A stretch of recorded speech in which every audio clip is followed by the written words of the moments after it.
Well, although senior leadership talent remains highly sought after in Africa, some experts believe the major pocket perks that normally come with such appointments are in a rapid decline. Let's find out more with a partner at executive search and recruitment firm Jack Hammer, Tracy Dawson, who joins us from our Cape Town studios now. Tracy, there were a lot of perks before. Can you just share, some of those perks of coming to work in an emerging market like South Africa? It used to be a hardship to be seconded into an emerging market. That's not the case anymore. It's a necessity nowadays. If you really want to advance in your career, global players operating on the continent used to send their executives out here on rotation to gain some exposure to emerging markets, and that used to come with a lot of perks.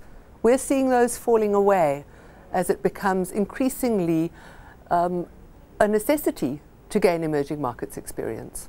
There's a lot of attraction as emerging markets get more capital injection and there's more projects coming out from this side of the world. So what are some of the key points as a selling point to those executives that come to Africa to say this is the kind of experience that you'll get when you go there? Look, competition is fierce in Africa. There's certainly a very thriving, highly competitive market. We're seeing substantial investment flows onto the continent. And so it's not easy picking. That said, the first world has an aging population. This is where it's happening. The future in terms of a mass market is in the emerging markets. And ambitious professionals should recognize that and get the exposure while they can. And what do the companies do, the multinationals that are operating in emerging markets? I mean, if you're saying it's a tough market, it's very competitive, how do you then attract the best to come lead your teams in an emerging market? Well, it used to be the case that you would offer your executives substantial packages to endure the hardship of an emerging market. What did those include? Personal security, drivers for yourself and for your spouse, private international schooling for your children, multiple flights home every year for yourself and for family members, and of course substantial dollar-based packages, which often dramatically outstripped those of your local peers in terms of executive structures in country. And what sort of if I can just jump in there, what sort of value is put on an executive that comes from an emerging market like Turkey or South Africa or Kenya rather? Turkey was a very good example there. As with Southern Africa, Turkey has a very young age demographic across the population.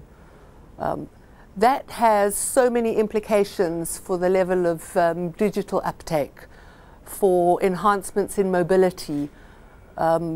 Established markets have a great deal of legacy to work with, which means that it's harder for them to be agile, harder for them to introduce new products. It takes longer to get things up and running. It's more difficult to drive change in your organization when you have 20,000 employees. An emerging market's quite a different dynamic. If you can move quickly, if the ideas are right, you have the good backing and you're prepared to take some risks, you can gain some ground very rapidly. As you say, emerging markets are quite the focus now for everyone in the world. Surely the multinationals are looking inside of these emerging markets like South Africa to find the executives who have already lived and grown up in this environment to lead the companies. As the people that go out and find these executives, are you finding a demand maybe for South African executives? We're certainly seeing expat South Africans into Africa a great deal. In fact, in Ghana, in Nigeria, in Kenya, in Tanzania, you'll find thriving populations of expatriate professionals. But I think it's there's a risk of being arrogant for South African professionals. Africa is a big continent. There's a level of cultural agility that's required, of tolerance, of understanding, a willingness to take yourself out of your comfort zone. The opportunities are remarkable, but it's no longer something that that you can expect your business to wholeheartedly support you with. You're not going to arrive with translators and large staff contingents. All right, thank you very much. That was Tracy Dawson, a partner at Jack Hammer.